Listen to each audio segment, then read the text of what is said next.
শুভেচ্ছা। আসসালামু আলাইকুম।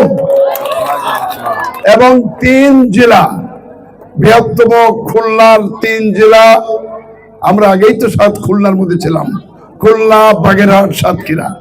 এই যে মিলন মেলা হলো, প্রশিক্ষণ হলো, যারা আয়োজন করেছে তাদের জন্য তালি দেয় না? সবাই মিলে যায়, তালি দেয়।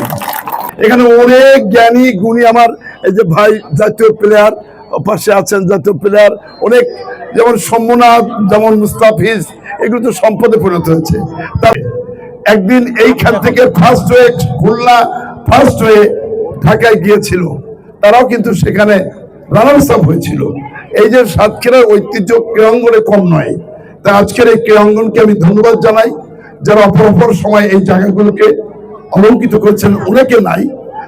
আমি আগামী দিন নতুন প্রজন্মকে নিয়ে আমাদের প্রাণ প্রণেতা শহীদ রাষ্ট্রপতি জিয়াউর রহমান, 3 বারের প্রধানমন্ত্রী বেগম খালেদা জিয়ার সুযোগ্য সন্তান, বাংলাদেশের 13 বছর যিনি পরবাসের থেকে সংগ্রাম করে যিনি গত 12 তারিখে বিপুল ভোটে নির্বাচিত হয়েছেন, আমাদের সেই প্রিয় নেতাকে করতালি দিয়ে তারেক রহমানকে অভিনন্দন জানাচ্ছি।